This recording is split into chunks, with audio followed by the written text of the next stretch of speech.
Majhna stanovanja nam vselej budijo zanimanje, kako so si lastniki uredili dom na razmeroma majhnem prostoru. Stanovanje v Kopru v stari hiši si je mladi lastnik ob prenovi zamislil kot sodobno in prilagojeno življenju zaposlenega mladega moškega. Za zasnovo prenove so izbrali biro, ki ima že kar nekaj izkušenj s preurejanjem starih stanovanj in hiš.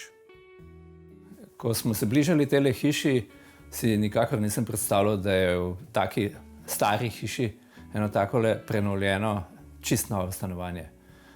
Od kdaj pravzaprav je hiša, pa od kdaj je tole stanovanje tako, kot je? Ja, to stanovanje je tako, kot je približno od jeseni 2019. Hiša pa je stara nekje med 130 do 140 let.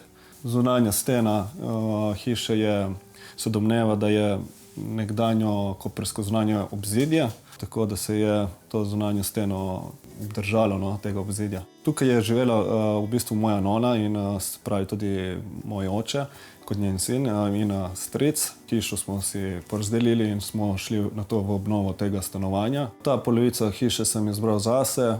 Najprej nam povete, kako je bilo pravzaprav takrat še, ko je bila nona, pa ko ste prevzeli tole, ko je to postalo vaše? Ja, nona je imela v bistvu celotno nadstropje je bilo, razen enega majhnega dela je bilo njeno stanovanje, ta drugi manjši del je bila garsonjera. Nato smo to zgornje nadstropje dali na pol, spodaj je bila garaža. Garažo smo tako povezali s to mojo polovico, tako da je zdaj to enotno stanovanje, enotni stanovanjski del. To se pravi, je šlo za precej grobih posegov v prerazporeditev prostora. Verjetno ste morali marsikaj rušiti, ne? Ja, v bistvu stale so samo zunanje stene in tukaj ta tla, ker sedaj sediva. Stalo pa smo več ali manj porušili, naredili vse na novo. K racionalno opremljenemu stanovanju spadajo tudi preproste in varne stopnice. Pri načrtovanju stopnišča so poiskali tudi rešitve za priložnosti, ko je bilo treba v bivalno etažo stanovanja prinesti večje kose opreme. Nekdanja garaža je zdaj namenjena pomožnim potrebam, kot so shramba športne opreme, sistem ogrevanja in ostalo. Stopnice vodijo v dnevni prostor, iz katerega je vstop v spalnico, na drugi strani pa je kuhinja z jedilnico. Stanovanje dopolnjuje še prijazna terasa. Ob opremi stanovanja, kjer so se ravnali po načelu manj je več, izstopa zanimiva slika na steni dnevnega prostora. Zadaj za vami je ena slika, ki je ne morem spregledati. Čigava je to? Kaj to je? Ja, to je delo koprskega umetnika Dejana Verzela. Naslov fotografije je Anatomija zamrznjene geneze. Bila je razstavljena tudi na znanem festivalu Ars Electronica v Lincu. Predstavlja ta tako imenovani Božji dotik in je je kar znano delo tega umetnika.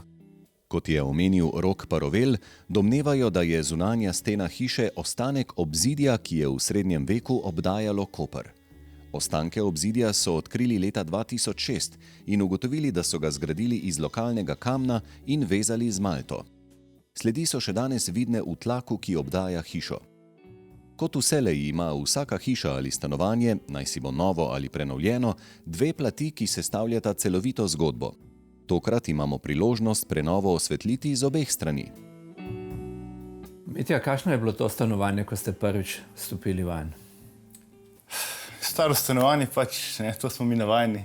Vedno, ko nas pokličejo, je staro, dotrajano, drugačna razporeditev, ločena kuhinja, ločena jedilnica, to zdaj vse povezujemo v skupne prostore. Rok ima to osnovno željo, da želi to zasebno vhod, da izkoristimo to obstoječo garažo, povezavo v stanovanje in da je pač ločeno od ostalega objekta.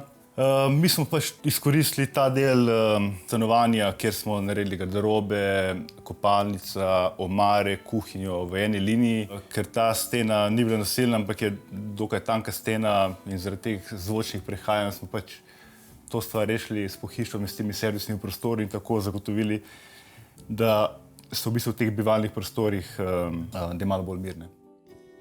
Če tudi ne bi videli zunanjosti hiše, bi lahko že po golih stenah nekaterih prostorov tega stanovanja uganili, da gre za starejšo gradnjo.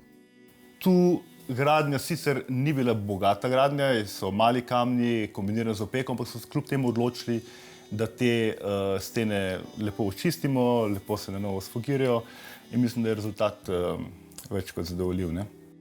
Kako bi lahko na kratko opisali pristop arhitekta, kot ga zastopa Mitja Gasar? Barvni zbor, eno je želje strank, ki povejo, kaj je njihova tendenca, ne? Kot drugo pa nekako poskušamo z barvami zagotoviti neko domačnost, neko prijetni občutek, ko prideš v stanovanje. Dopuščamo toliko prostora, da ko pride človek v stanovanje z svojimi stvarmi, da izraža njega, ne nas. To pomeni, stanovanje na koncu mora izražati človeka, ki v njemu živi, ne arhitekta, ki je stanovanje oprema, ne.